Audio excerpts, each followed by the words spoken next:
So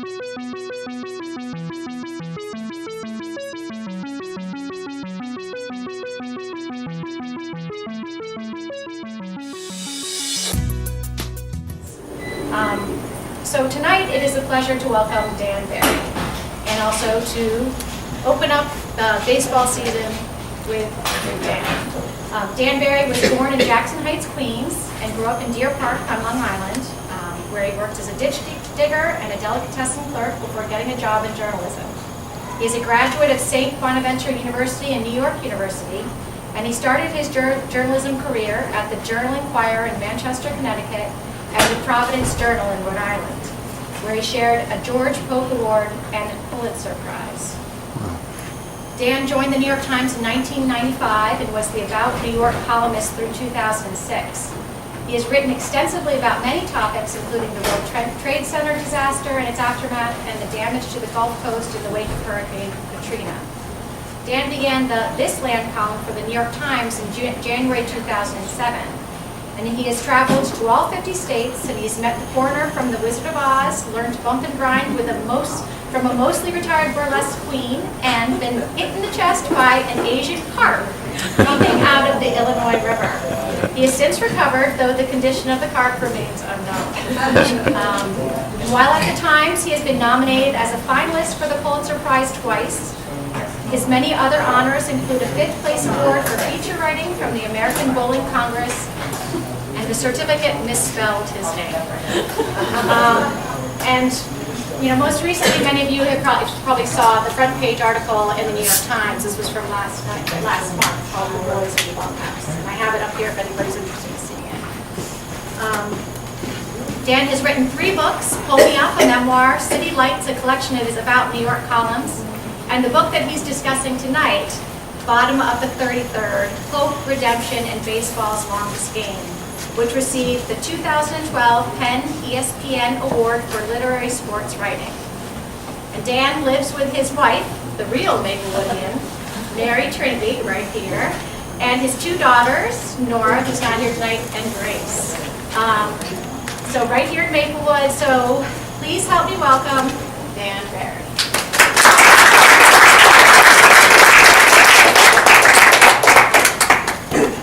Nora's going to be punished for not being here. So I want to talk a little bit about before I talk about a game in Pawtucket, Rhode Island, about my baseball lineage. There's another book called Damn Yankees. This is for you. I know you're a Mets fan. But it gives a little bit about where I come from in terms of baseball.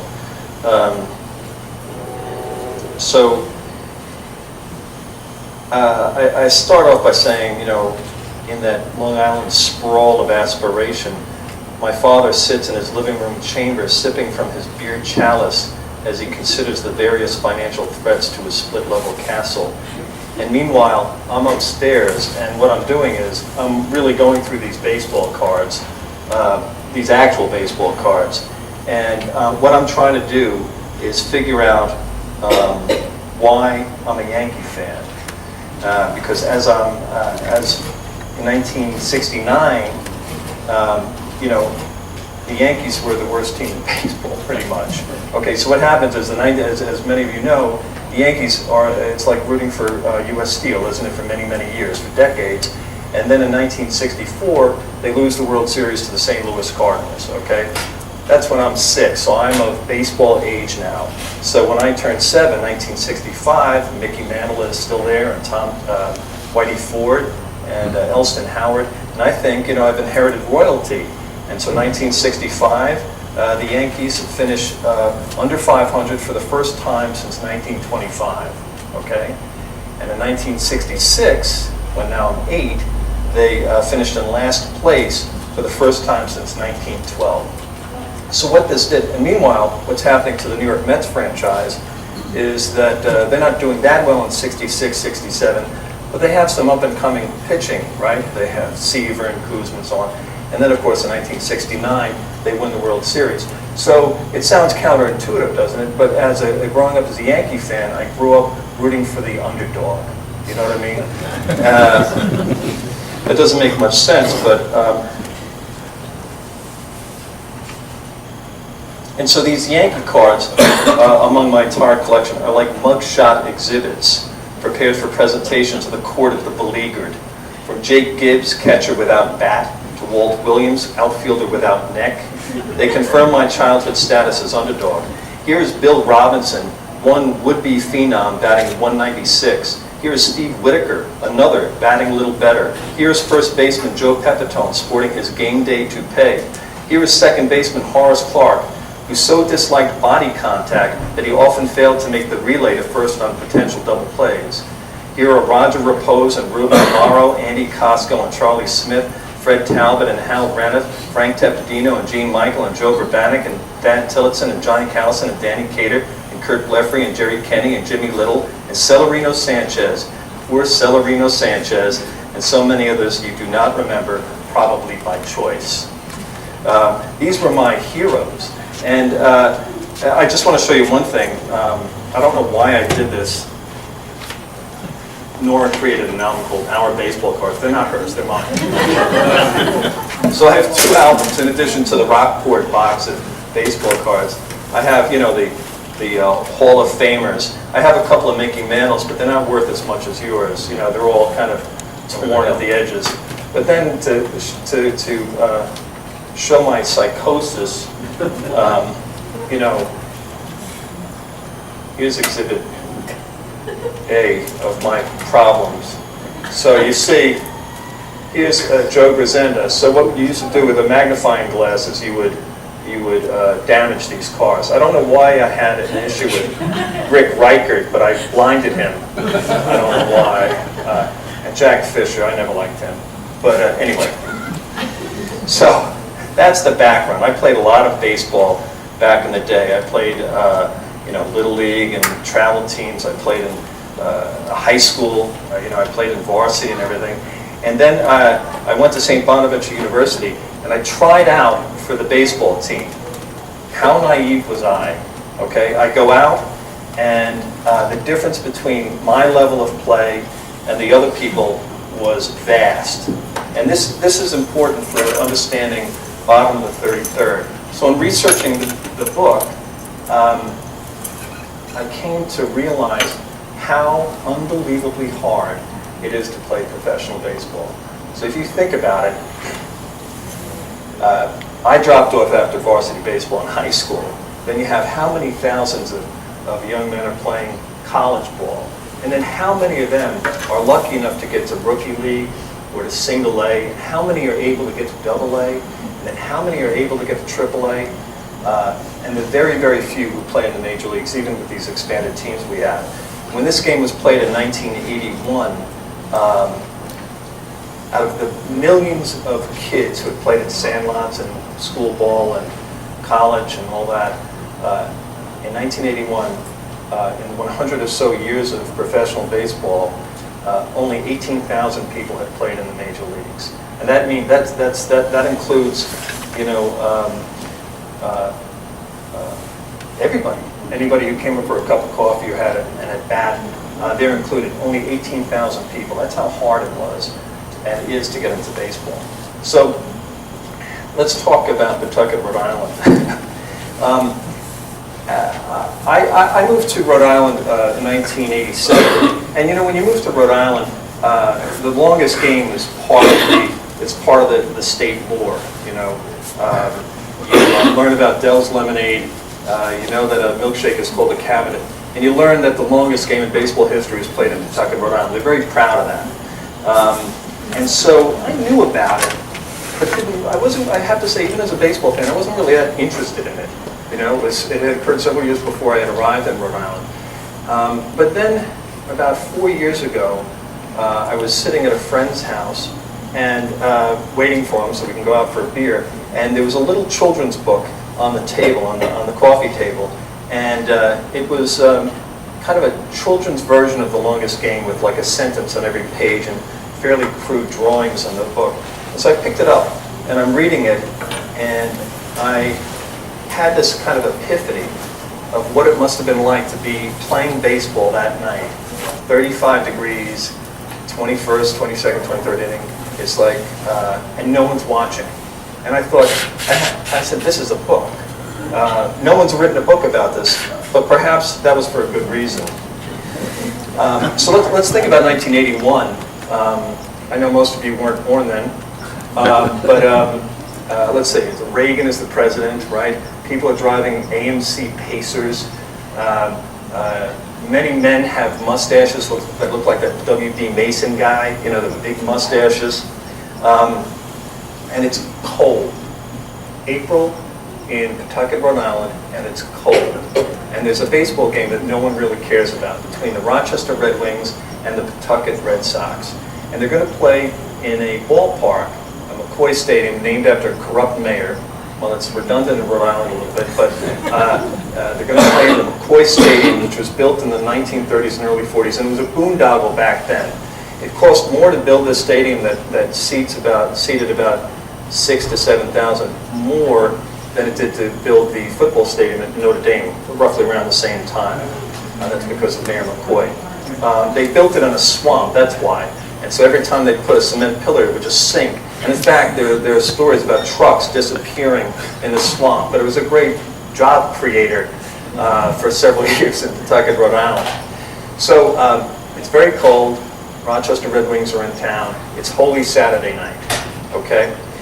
It's so cold that, there are barrels alongside either dugout, and players are asking kids on the other side of the fence to go get wood. And they're giving them baseballs. Hey kid, go get some wood, get some kindling. And if they bring some wood and shove it through the fence, they throw them a practice ball. And then they would put them in the barrels and they'd set fire to try to keep warm that way. Sort of like hobos along the East River. There's about 1,750 people in the stadium, so it's maybe a quarter full.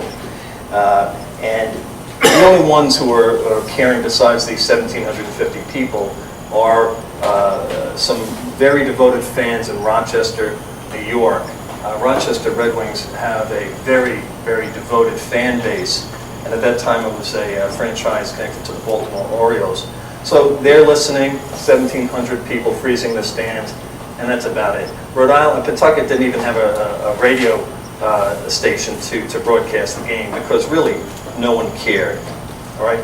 But you know, I just want to read a little bit about the wonder of it anyway, the ritual of it, the beauty of the ritual of baseball in April, and even through the minor league prism. All right? So think of it. All the myriad endeavors combining to conjure the illusion that a baseball game just happened to break out one night in Pawtucket. The concession workers along the open-air concourse heating popcorn in the glass-fronted machines that enveloped the giant horseshoe of wooden seats with a buttery perfume, summoning memories of happy childhoods that never were. The ticket office workers at the stadium's entrance dispensing ducats in a booth crammed with maintenance equipment reeking of gasoline. The grounds crew manicuring the field, kneading the clay around the pitcher's mound into hump perfection, running a taut piece of string from the foul poles to home plate, and laying the lines of white lime that distinguish fair from foul, the diamond cutters. The clubhouse manager, a teenager nicknamed Hood, doing laundry, preparing the visiting team's post-game dinner, making sure each player has his Red Man or Levi Garrett or Beechnut chewing tobacco waiting for him at his locker, and most of all, buffing each player's cleats with kiwi polish, buffing as though these shoes were about to graze ballroom marble and not infield dirt. Careful, careful now, not to smudge any of the shoes' white flourishes with the black. Some ball players go ballistic over less. The players ambling into the Sauve-scented clubhouses, their home away from home, to stretch and tape, to hit and field and loosen their arms with games of catch. The two participants rarely look each other in the eye, rarely talk, choosing instead to communicate through the call and answer thwack and thwack of the ball hitting the pockets of their leather gloves. Now and then, though, the players throw silent jokes designed to break the facial placidity, a chuckling knuckleball, a wisecracking slider. Some of these ball players will laugh with the open-ended abandon of youth. They're 20 and 21 and 22, and they have made it to Triple-A, the fields of the almost there. They are unworldly farm boys from the South and just glad to be here boys from the Midwest, and athletic middle-class boys from Southern California, and hungry but homesick boys from Latin America. They are young and gifted and close, and so they laugh in the quiet, comforting presence of time, as if now could never be then. Other ball players will laugh as well, not with the same full-throated glee, but with a hesitancy rooted in wondering whether they have finally become the punchline to the clubhouse joke of, "There's the door, what's your hurry?" They're 26 now, and 27, and even 28. Men, not boys, who have spent a swirl of summers toiling in dirt and grass patches in Elmira, New York, and Bristol, Connecticut, and Bluefield, West Virginia, and Charlotte, North Carolina, slipping work gloves over their hands, swinging bats like axes. Many have wives and children. A few have even made brief appearances in the major leagues, but they cannot go on like this forever. Time, once a quiet comfort, is now impatient and clearing its throat. On and on down the line, the people at McCoy assume their roles, all in the service of a ball game. The owner, Ben Mondor, down to the bat boy, Billy Broadbent, who swept the bits of yesterday's game from the dugout, helped with the laundry, shagged fly balls during batting practice, and played pepper with Pawtucket's ritual-driven third baseman, Wade Boggs. Billy lives close by with his mother, his brother, and his father's absence. He is 16 and such a trembling reed of boyish anxiety that one of the Pawtucket pitchers has burdened him with the nickname Panic. Once a goof who loitered at the ballpark's chain-link borders like some POW of the chaotic world seeking refuge in baseball's order, he now stands inside the fence at baseball's employ, wearing white polyester baseball pants with red-blue-red elastic around the waist, a long-sleeved blue undershirt, and an oversized Red Sox jersey from Doyle's Sporting Goods that hangs from his frame like laundry on a clothesline. He is the guardian of the bats, responsible for arranging them by player. Gedman's bats here, Walker's bats here, Bowen's bats here, at the end of the dugout. This is a simple, almost mindless duty, yet Billy often stops his appointed rounds to grasp a Louisville slugger by its tapered handle with a sticky remnant of pine tar seals hand to wood, now a hard-ash Excalibur of the imagination. The ball player's name stamped on each bat seems to give it personality. One day he tests a heavy Dave Koza bat, solid as the first baseman himself, and impossible to imagine swinging fast enough to rocket a 90-mile-an-hour fastball. The next day, a lighter Marty Barrett, smart and buoyant, like the crafty second baseman himself. He holds each bat out and down, gives it a shape, as if measuring its worth in the clutch. He takes a half swing, then another, submitting to the spells of a simple piece of wood. That guy Panic, by the way, Billy Broadbent, is now with the Boston Red Sox franchise. He's the guy who does all the videotaping. He's a very important guy in Boston, and I guess he has 3 rings now. Back then he was Panic, but right now he's the guy who videos the game and was in the 2004 playoffs. Wasn't it Dave Roberts who stole second base, which became a pivotal play? Roberts had been coached on the moves of the pitcher. His name, I forget who it was at this time, but and it was Broadbent who said, "Watch what he does," and that helped Roberts get to second base. So he's celebrated in Boston, even though he was Panic back in 1981. So the game begins, really, and I don't know, maybe I've said it before, no one cares, right? No one cares. So it's first inning, second inning, third inning, fourth inning. What you have are young kids trying to get up, older guys trying to get up even for the proverbial cup of coffee, and some guys who have already been up and are down and want to get back up for one last shot. One of the guys at Rochester Red Wings is a guy named Steve Luber, who pitched for the Texas Rangers, and in one game he came 1 strike from throwing a no-hitter. It was a 2-2 count, and he almost had the guy in the 9th inning, and the guy fouled off 3 pitches and then hit a single past him, and he was pulled out of the game. And now he's in Rochester, now he's in Pawtucket, it's freezing. He's the guy who's collecting wood for baseballs. He wants to get back up too. So that's the mix you have. It's like a field of ambition. It's also a representative of America, isn't it? Because each guy is from someplace else. You know, Florida, South Carolina, Connecticut, the Caribbean. It's really quite interesting. And they're all gathered in this little field, and it's cold. In the top of the 5th inning, there's a pop fly at the pitcher's mound, okay? So the pitcher knows to get out of the way. Okay, pitchers aren't always the best of fielders. So the pitcher gets out of the way. The first baseman comes over. He's looking up like this. The third baseman comes over. He's looking up like this. They're both dressed identically, right? They're teammates. They both have those huge W.B. Mason mustaches and brown hair sticking out from their caps. And they're looking up, and they're about to collide. And they both think, mine. The third baseman is Wade Boggs. Okay. In 1981, nobody knew who Wade Boggs was. Okay. He was not considered a prospect really by the Boston Red Sox franchise because they thought he was a weak hitter. Back then, third basemen were considered that was considered a power position, right? So you had the Mike Schmidt model, right? But Wade Boggs was known as a punch and Judy hitter. But he's a complicated guy, as we found out later on. He really dedicated himself to learning how to hit from a little kid. He had a driven father who was in the military, and he drilled his kid in hitting. He studied Ted Williams' book, The Science of Hitting. You probably remember that book. I read it, and none of it sunk in, obviously. And so he studied hitting like a science. He gets married right out of high school, and his wife works to support his baseball addiction, effectively, right?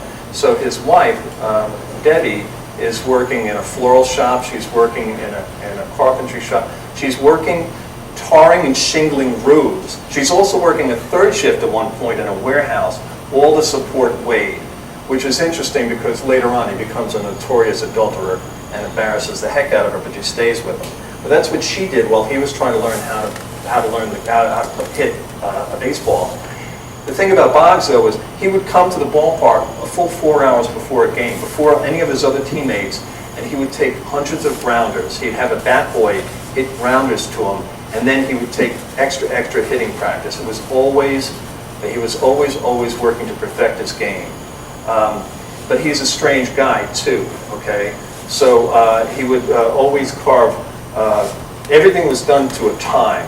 Okay, he had a schedule in his head about when he did this, when he did that, when he ate, when he got dressed, when he put on his cleats. It was all to a time, out of superstition. He also didn't want his bats to touch your bats. Okay, so he would keep his bat separate because he believed that if his bat touched your bat, his bat would become infected with your bad hitting habits. Okay, we can all understand that, right? So that's the guy coming over from third base, okay? A future Hall of Famer, all right? See, he's up like this. Coming over from first base is Dave Koza. Dave Koza is from Torrington, Wyoming, and from the age of 8 or 9, he wanted to be a Major League Baseball player. He went to baseball camps. He played a little bit in college. Then he gets signed up for like $15,000 to the Boston Red Sox franchise. And he works his way up. He grinds his way up from single A to double A to triple A. Now, he's been in Pawtucket for about three, maybe 4 years by now. He's 26, 27. He's 27. You know what that is? That's old, okay? This is what he's hearing. Time to go. He's either got to get up to the Red Sox franchise, to the Major League team, which, by the way, is 45 minutes away. You know, if you bought a cup of coffee in Pawtucket and drove up to Fenway, your coffee would still be hot by the time you got to Fenway, okay? That's how close McCoy Stadium is to Fenway, and these guys cannot get there, okay? So the ball is up in the air, you have a future Hall of Famer, and you have this guy, the striver, trying to get there. They collide on the mound. Boggs catches the ball, it pops out of his glove, and Koza catches it with that lobster claw, the first baseman's glove, and then he taps Boggs in the chest, you know, saying, you know, we're in this together, kind of. You know what I mean? So in that inning, Rochester scores a run. 1-0, big deal, minor league game, no one cares. The game goes, it's cold. In the bottom of the 9th inning, Pawtucket scores another one. So 1-1, okay? Extra innings, no big deal. Right? Except it's cold. It's also Holy Saturday night, by the way. Okay? No one thinks much of it. Now there's about 1,000 people in the stands. 10th inning, 11th inning, 12th inning, 13th inning. It's about 40 degrees out. there's a very, very strong wind blowing into the outfield, okay? It's very, very cold. It's not baseball weather. 14th inning, 15th inning, now it's Easter Sunday, okay? It's Easter Sunday, and the understanding is that before 1 o'clock in the morning, there is a rule that says no inning shall begin after 12:50 a.m. It's for curfews and what have you. Okay, here's where the problem is. This is why this becomes the longest game in baseball history. Every year, the International League would retype up its regs, okay? Because they would have a meeting and say what worked, what didn't work, and they would kind of update the regulations. And then somebody would type them up. But for some reason, that one paragraph saying that, no game shall go past 12:50 a.m. Disappeared from the manuscript. It fell out of the manuscript, rolled under the table, no one saw it, and no one knew about it except the 3 umpires on the field. By the way, all 3 umpires hope to get to the major leagues as well, okay? None of them ever do, okay? So the field is just, about ambition, striving. The umpires know this, and the fielders are the players are getting ready to go home. They think, okay, let's go get an Easter Sunday beer, whatever. And the umpire's saying, there's no curfew. You got to play. You got to keep playing. And that's the moment where things get twisted, right? So, baseball writers and the like love baseball because, it's so pastoral. It's so beautiful. A baseball game theoretically could last forever. Isn't that what we think? It's so beautiful. But think about it in reality. Do we really want a baseball game lasting forever? No. How about the poor guys out in the field, right? That's what happens. It dawns on these guys. There's no end in sight. You know what I mean? It's not ending. And it's cold. And now there's only a couple hundred people in the stands. And it keeps going. 16th inning, 17th inning, 18th inning, maybe 80 people in the stands now. No one cares. 19th inning, 20th inning, 21st inning. So it's Easter, as I said. Easter is about hope, isn't it? So hope is also the motto of Rhode Island. Hope has a seat on the public buses, whose 35-foot green whales sighing through their blowholes as they stop and start past machine shops and old mills. One of the drivers, who will soon embark upon a long career in academia, is occasionally assigned the Pawtucket route. And for all the urban despair he sees, especially late at night, when that despair assumes the drape of gloom, he is struck by a small group of ragtag Pawtucket regulars, a couple of white guys, a black guy, and a woman, who routinely make the transfer to the dog track in Lincoln. Broken people, really, but made whole somehow by one another and by the shared hope of a winning day at the track, of returning home on a bus with a $100 score on a $2 bet. Never happens, maybe tomorrow. At this hour, these small-time bettors must be asleep, dreaming of greyhounds. At this hour, in the declining Slater Park Zoo, poor Fanny the elephant, chained for the last 2 decades to concrete covered in hay, enjoys brief somnolent respite from her captors. Someday she will be rescued and taken to a Texas ranch to live among other pachyderms. But for now, whatever visions of liberation Fanny might harbor go undisturbed. At this hour, the socializing in social clubs has ceased, including the Irish Social Club, where white-haired Pat McCabe, the County Armagh sprite of a barman, truly understands the propriety of the last call, "It's time, it's time." It's nearly Easter dawn, he might say. Sleep, why don't you? Most of Pawtucket heeds this sensible advice, including some of the few still remaining at McCoy. In the Rochester clubhouse, a couple of ball players, long since removed from the game, have given into the tranquilizing effects of many cans of beer. Actually, some of these guys who were taken out of the game go into the clubhouse and start drinking, and then when other guys who are in the game go in to use the lavatory, they see their teammates passed out on the training table. And then one of them wakes up, and he says, "You're still playing?" And then he just goes back to sleep. In the parking lot, A teenager is in deep slumber in his stepfather's Ford Pinto, unaware that he has accidentally activated the car's headlights, which are slowly draining the battery.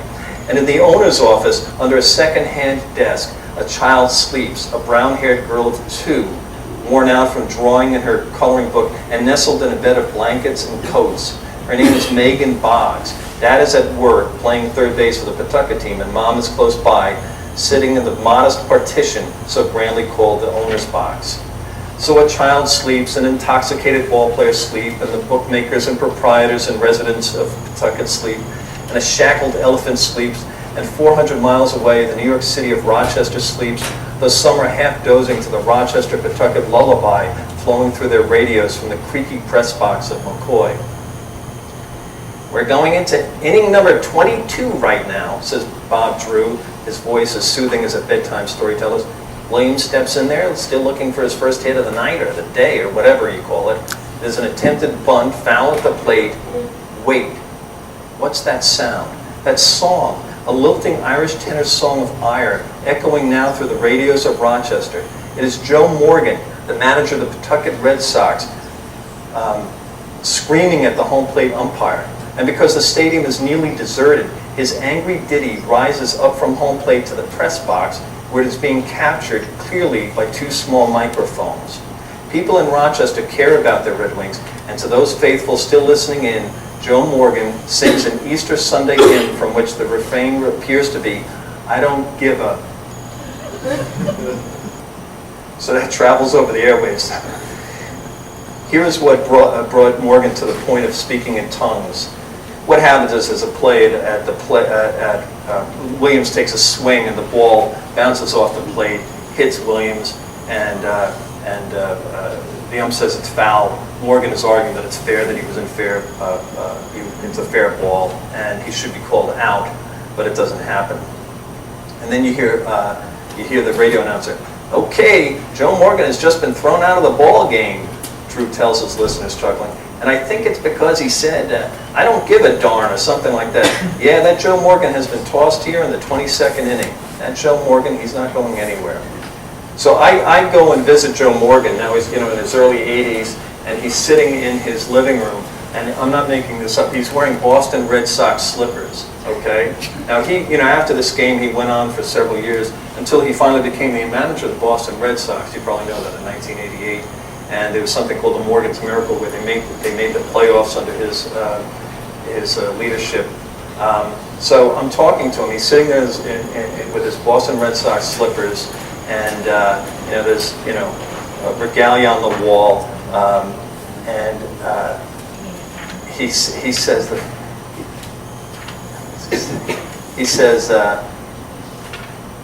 this is nearly 30 years later, on another inclement spring day in New England. Morgan will nestle into a comfortable chair in his living room. His feet will be shod in blue slippers, each one crowned with a red capital B for Boston Red Sox. His wife Dottie will busy herself in the kitchen. On a wall there will hang a sign that reads, "A baseball fan lives here, with the woman he never struck out with." It will be a nice scene, a tranquil scene, until Morgan recalls that distant play. This was 30 years later. "He ran toward first and the ball jumped up and hit him in the foot," the white man, nearly 80, will say, and the 22nd inning of this long-ago ball game in Pawtucket will unfold again in his living room. "He's out!" he was screaming, cords in his neck. 23rd inning, 24th inning, 25th inning. There's now like 50 people in the stands. There's an employee for the Pawtucket Red Sox going around and getting all their names. They know each other by first name by this point. 26, 27. Outside the stadium. So imagine it's like this own little world, right? It's like this hermetically sealed world. It's like broken apart from the rest of Rhode Island, the rest of the country. Outside that stadium, people are calling the cops, they're calling hospitals, they're asking where their loved ones are. This before cell phones, Has there been an accident on 95? Do you know anything? Anything in the Attleboroughs? And but inside, people are staying. They're almost held captive by the game. Because there are baseball fans who believe it's bad luck to leave before the end of the game, right? So, this will test your faith, right? And in the 20s, and also that wind is creating havoc, okay? Let's see, in the 26th inning. Is this boring? Good. Okay, so what happens is, in the 26th inning, the pitcher, Jim Umbarger, who had also been up to the major leagues, is down in AAA. He's trying to get back. He never will. He never will. He makes a mistake, and he throws the ball right down the middle, and you just don't do that to Sam Bowen, who had played briefly with the Boston Red Sox, and again was trying to get back up, but the Red Sox franchise is upset with him for various reasons. He will never play in the major leagues again. So Bowen, he gets all of it, and the sound of bat meeting ball cracking over the radio like a thunderclap. Uh-oh, says Bob Drew, the radio broadcaster. The ball rockets out of the infield, bound for some distant place well beyond the left field wall. Division Street, maybe, or the junior high school parking lot of the Massachusetts town of Attleboro. One of the hardest balls ever hit off me, Umbarger will say, going straight to left field, and it's out of the ballpark. Over the light tower, Wade Boggs will say. When he hit it, everyone was like, all right, Pawtucket's clubhouse joker, Mike Angarata, will say. A lot of the players on the field put their heads down, Rochester's catcher said. They really thought it was over. A lot of people probably wished it was. Rochester's left fielder races to the wall as if prepared to escape this ball game by making a run for it, as if he might burst past the billboard come on for the Fournier dealership on Newport Avenue, where you can buy an odd-looking car called the Pacer. Suddenly at the warning track, he turns back toward the infield and waits to receive his gift from the mischievous wind, which is once again toying with the desires of men to get this over with and just go home. The hardest hit ball of the night, one that seemed destined for a different zip code, halts in mid-journey. Like it hit a wall, according to Rochester's shortstop. The ball plummets to earth, spent, and comes to rest in the leather bed of the outfielder's glove. Foul. He makes the catch for out number 3, Drew sighs. Wow, that was close. Bowen cannot believe that the ball did not carry over the wall. Instead of being embraced by the relieved teammates gathered at home, he takes the solitary trot to the Pawtucket dugout, telling players from both teams as he passes by, if that thing's not going out, boys, we're in for a long night. Save for the pitcher, Umbarger, who feels as though he has just been given new life. Thank you, Lord. Players in both teams now sense the encroaching fear of eternal stasis. In the Pawtucket dugout, Wade Boggs lies down on the bench, exhausted, in disbelief. We are not going to score. We are not going to score, he keeps saying. This will go on forever. 27th inning, 28th inning, 29th inning, 30th inning, 31st inning. Meanwhile, the Pawtucket management is trying to call the president of the International League, a guy named Harold Cooper, who's been in baseball all his life. He got his start, actually, in Rochester, cleaning off the mildew from hot dogs and then putting them back in for your customers. That's what his job was, to clean the mildew off hot dogs. And so now he's the president of International League. He's also in charge of food services. Now, he's the president of the International League, and he doesn't answer the phone, okay? He's in Columbus, Ohio, and he won't answer the phone because everyone in Columbus, Ohio knows that he's a baseball guy, so he's gotten accustomed to getting calls at like 2 and 3 in the morning by a couple of guys down at some pub asking him to settle some kind of trivia question. So he's not been picking up the phone, okay? But now it's insistent. 31st inning, and he finally picks it up, and they're screaming at him that they're still playing baseball in Pawtucket. It's about 3:45 on Easter Sunday morning, and he says, "I'm not hearing it correctly," and they said, "They're still playing baseball in Pawtucket." He said, "Let me talk to the damn umpire." So there's a radio broadcast, and you can hear the radio broadcast of Bob Drew. I have a recording of it. And he says, "Oh, this is weird. The third base umpire, he's the crew chief. Oh, he's being called off the field. I've never seen that before." But he goes into the dugout, picks up the phone, and Harold Cooper screams at him, "End the game after the next inning," okay? After the 32nd inning. So, but one last thing is going to happen here. In the top of the 32nd inning, Rochester gets a guy in second base, okay? And so everyone knows that if the ball is hit into the outfield, through the field, he's going home. He's going to run home, all right? So it's hit to Sam Bowen, Okay, now Sam Bowen had played a little bit in the Boston Red Sox. He was back down, and the Red Sox don't want anything to do with him anymore. So he knows that his major league career is effectively over. Okay, it's also almost 4 o'clock in the morning. It's also about 35 degrees out. It's also April. Okay, who cares at this point? So I found him many years later, and I said, when the ball was hit to you, there's a man on second, the ball goes through, past the second baseman, it's a single, okay? When the ball was hit to you, Sam, why didn't you just throw it over the backstop? Why didn't you dog it? And you know what? I'm not making this up. He got mad at me. He got mad at the notion that he would mail it in or he would give up, even though his career is over. So Bowen's major league career is behind him, and the reputation within the Boston Red Sox organization is irreparably damaged, and his professional baseball life will end next year, and this meaningless game is entering its 9th hour, and it is 4 o'clock in the freezing morning, but he knows he has a good arm. In no way will this runner score. In fact, he is thinking, no way will this runner even try. No way. I'll be damned if I look up and he's rounding third, Bowen will say. With all that he can muster from his exhausted 170-pound body, Sam Bowen heaves the baseball toward a spot at the distant center of the McCoy horseshoe, his fatigue working to reduce the chance that he might overthrow his target home plate. The ball, the be-all and end-all, the white sun to this contained universe, arrives chest high for the catcher, son of a mill worker, Roger LaFrancois. Perfect. Ball beats man to home by several feet.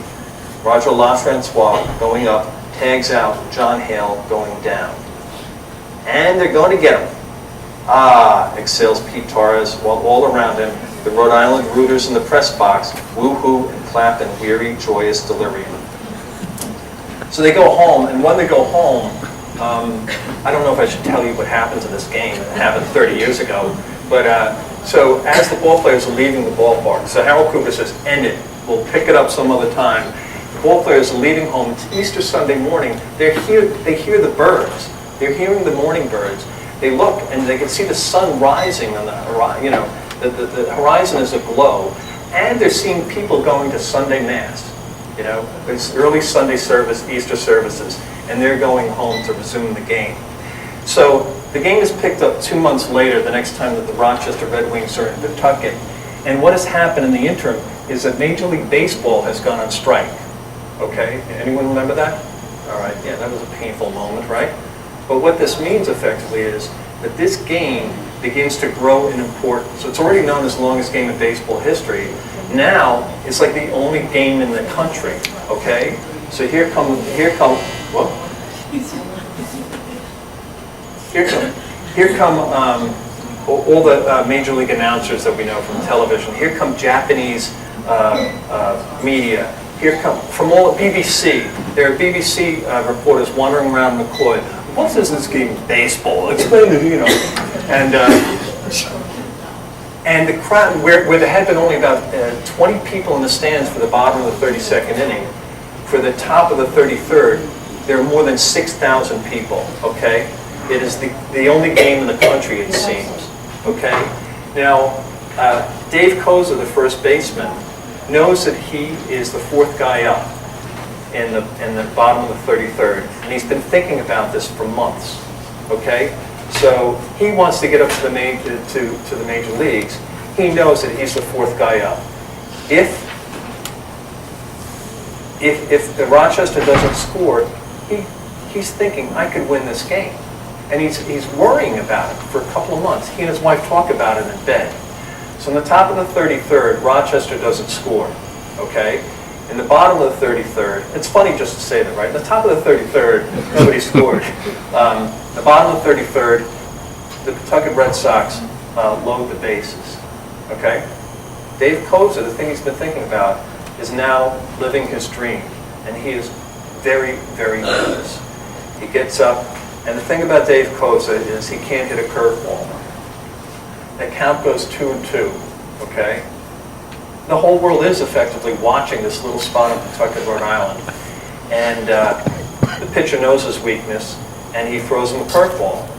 And there's a photograph of Dave Koza swinging, and he's been fooled by the pitch. And I'm lefty, so this is awkward. Hank, you can appreciate this, right? So he swings and he lunges this way, okay, because he's been fooled. But he does manage to hit the ball very softly, you know, in the retelling, people say, oh, he rifled a liner, you know. No, it's a floater.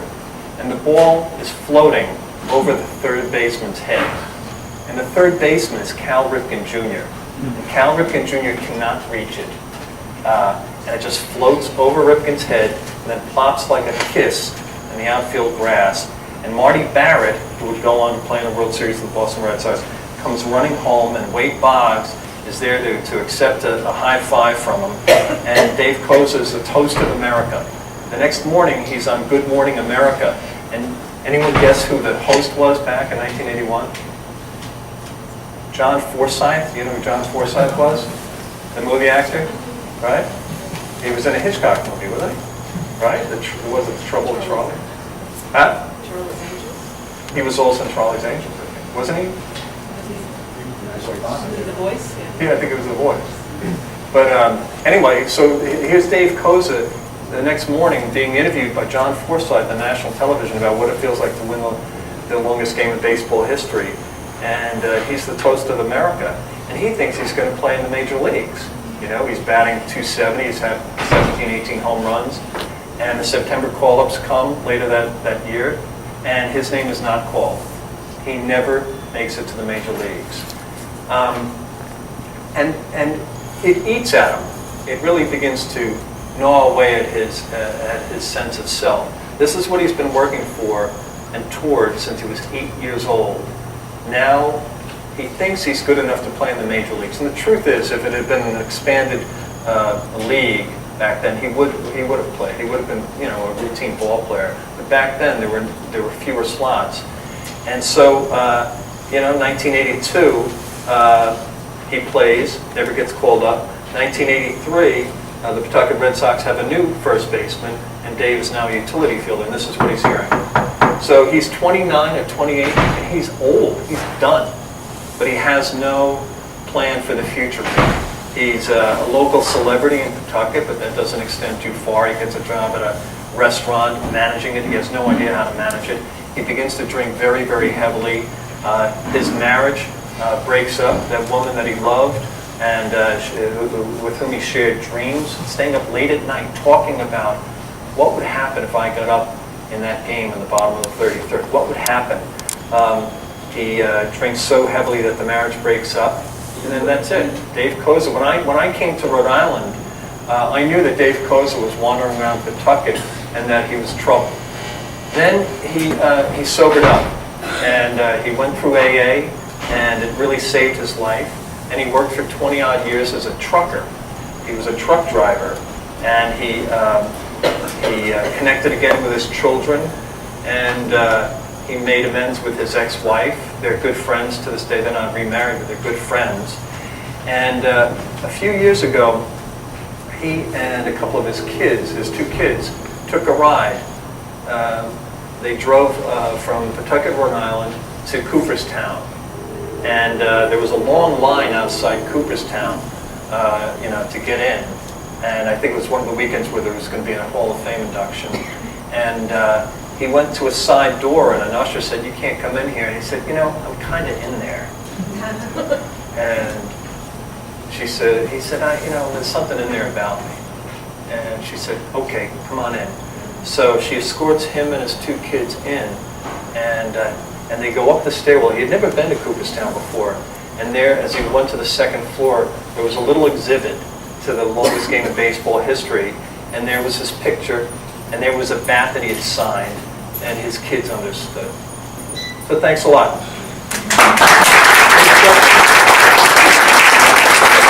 Questions?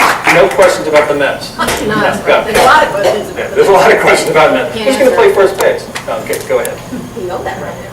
Well, it went back and forth, didn't it? Good night, David. Ike has really not been demoralized, that much we know.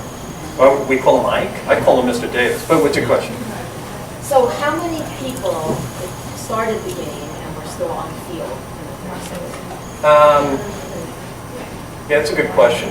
There's maybe 15 of the guys who still, from both, if you combine both teams, Yeah. Pitchers, did they have that detail? One pitcher pitched, so they went through, each team went through about 5 pitchers. I'm not moving, You sir. can probably turn it off now. I mean, we can Okay. hear you. One pitcher, in the middle of the game, he got into the game at around Jim Umbarger, the guy who was trying to get back to the major leagues, in like the 9th or the 10th inning, he was brought into the game, and he pitched 10 innings of one-hit ball, okay, in the middle of the game, okay, 10 innings of one-hit ball, and all through the game while he's pitching, he's imagining that there is a scout somewhere in the stands in Pawtucket watching this, and that the big guys down in Baltimore will hear how well he pitched and he'll be called back up. And that's, some of that is delusional, right? The idea that there would be a scout freezing his butt off in Pawtucket on Easter Sunday morning watching him excel. And that's too bad. It was probably the best he ever pitched in his life, and no one saw it. Also, one pitcher for the Pawtucket Red Sox pitched, the best he ever pitched in his life. I think he struck out 7 of the 9 batters he faced, and then he went home to a triple-decker not far from McCoy Stadium, and his wife wouldn't open the door. She didn't believe that he had been playing baseball until 1 in the morning, and so he had to sleep on the trainer's table for a few hours. And then he slumped back, and she finally believed him and let him back into the house. Yeah.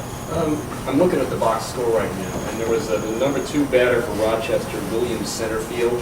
Yeah. He went 0 for 13. Dallas won. Could you speak to his situation? Yeah, I did. Yeah, it's a good question. Dallas won, and this goes back to what I said in the beginning about how hard it is to play baseball. And so the guy goes 0 for 13, but you know what? I wouldn't have done any better.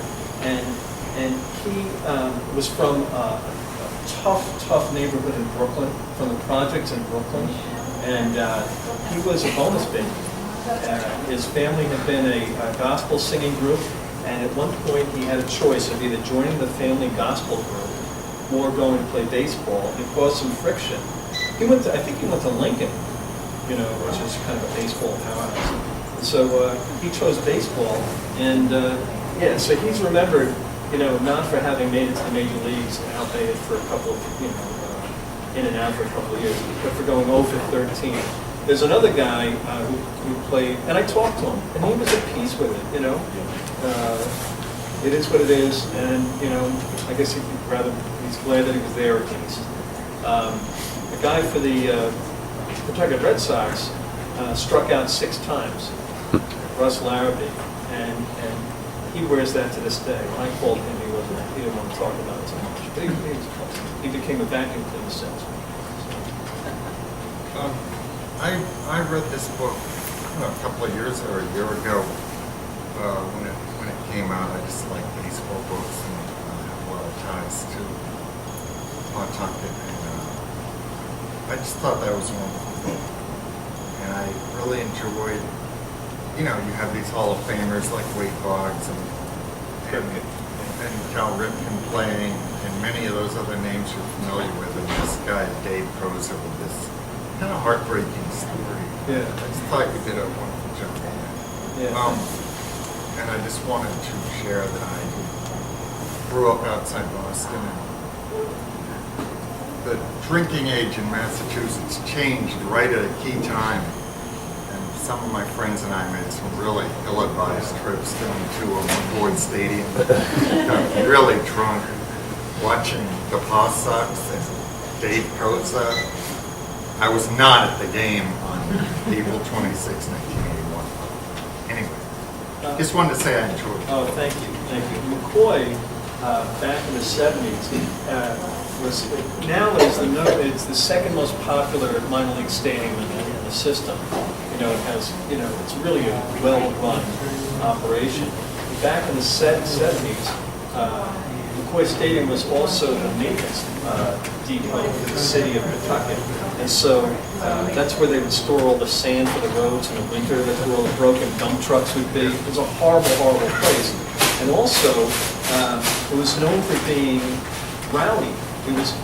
People knew not to take their children to McCoy Stadium because the likes of you were in the stands getting hammered and then driving home to Waltham, wherever you from. Lincoln? All right.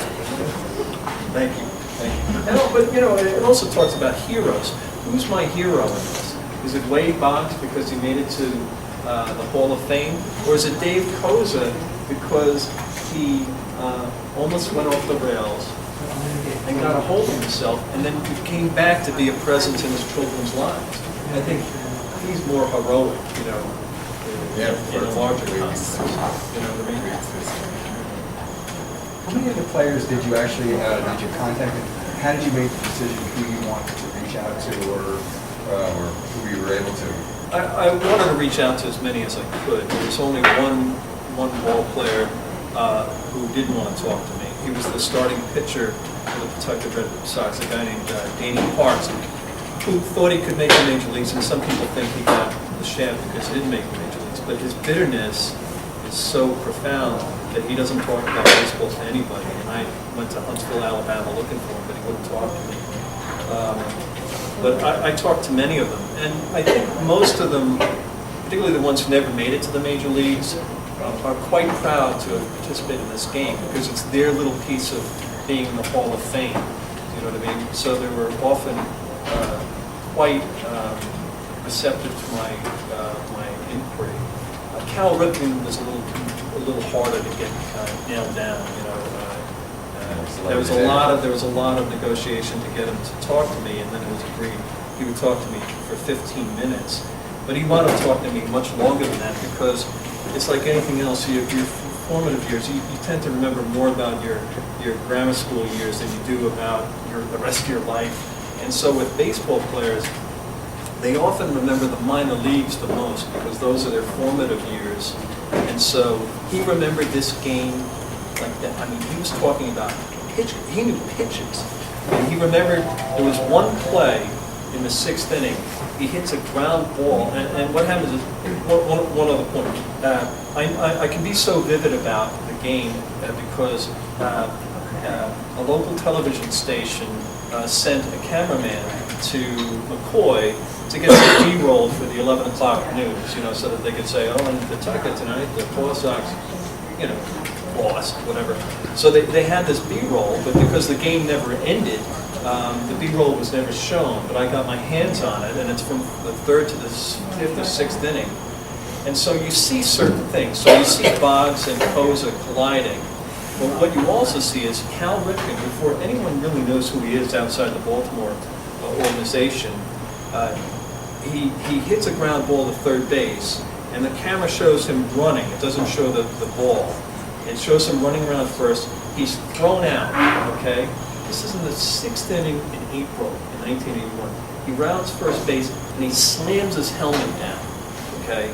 And he had an issue with temper, and this was something he addressed later on. When he went up to the major leagues, one of the veterans pulled him aside and said, you gotta chill. You got a great future, but you gotta chill. And it's in evidence in this little film where he slams his helmet down over what, It's not a playoff game or anything, it's the beginning of the season.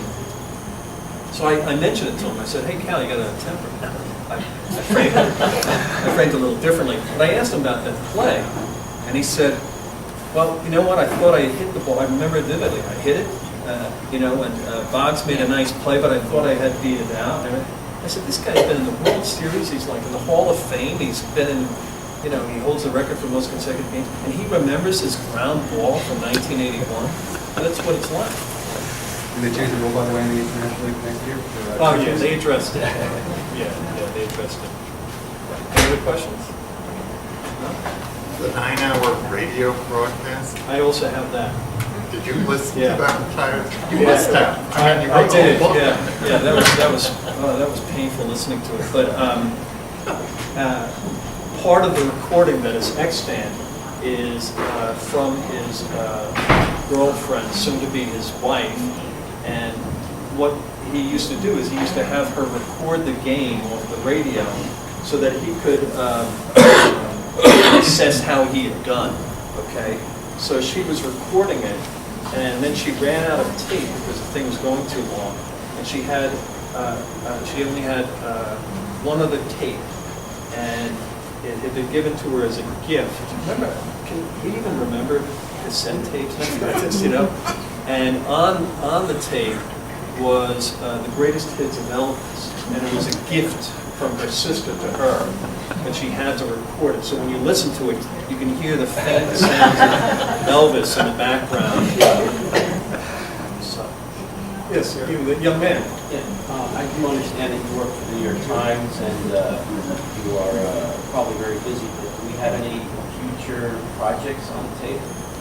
Is there any security? How did he get in here? Just answer the question. Yeah, so I'm gonna write a book about the boys in the bunkhouse that Yes, story yes, about I did read that article. 32 men with intellectual disability living in a bunkhouse in Ohio. So, unrelated to baseball. Yeah. Yeah, I was wondering if you did that radio broadcaster, was it your sense that he, like, was Pawtucket got a rally going, that he was genuinely happy when they didn't score and the game kept going, even as it got to the 20s? Oh yeah. So he was a homer. He was a Rochester That's homer. But pretty when I called him, you know, the first thing he said to me was, "You know what? I broadcast all 32 innings that night, and you know what? I never once went to the bathroom." It wasn't going to be my first question or eighth question, but he was quite proud of that. That was his endurance of that. You know? So, and also back then, the press box was really like it was like a trailer home suspended from the rafters of this old WPA thing, and the window there were no windows. So these poor guys are up there, the wind's blowing in on them, and they're freezing, and they're saying, "On top of the 30 seconds." All right? Again. Just baseball books that influenced you? Did you see any of it pop up in your writing at all? You know, I don't know if it influenced the book, but my favorite baseball book is The Glory of Their Times, which is just a classic, and it's, was it Lawrence Ritter? Lawrence Ritter. Back in the 60s, he went around the country with a tape recorder and found guys who had played at the beginning of the century, and Sudden Sam Crawford, who had been an outfielder with Tom Cobb, and Davy Jones, and all these other guys. And all he does is, it's oral history, and it's so vivid and so wonderful, talking about the Bonehead Merkle and all this kind of early baseball stuff. That's the single best baseball book I've read. Richard Ben Kramer's book on Joe DiMaggio is quite good, really good. So those are the two that come quickly to mind.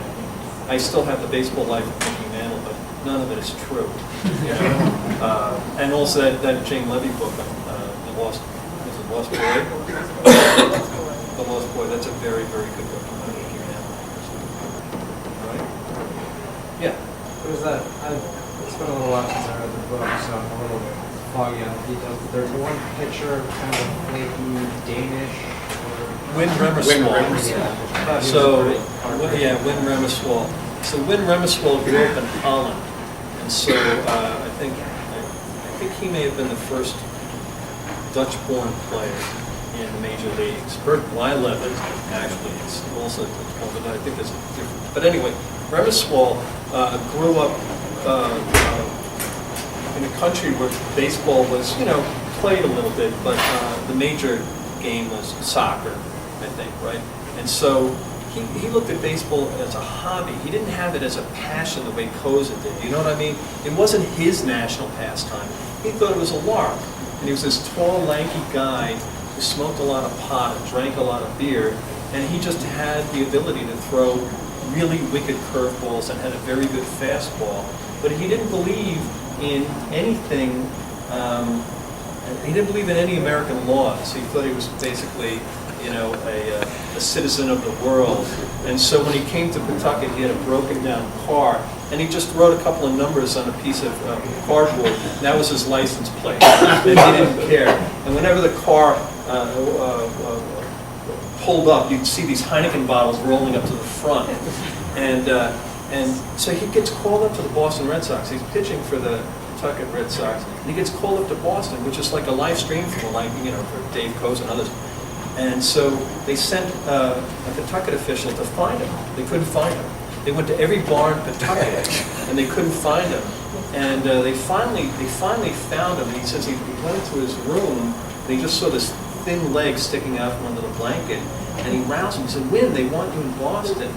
And he said, "Well, whatever." And he went back to sleep. It didn't really mean anything to him. He couldn't understand, for example, why single A, Winter Haven, is in Florida, and AAA is in Pawtucket, Rhode Island. He said, "Shouldn't it be the other way around? You should be rewarded in going down to a warm place." He didn't get it. So, but he's in he went into his life spiraled down. He's in a nursing home in Holland. Drink and drugs caught up with him.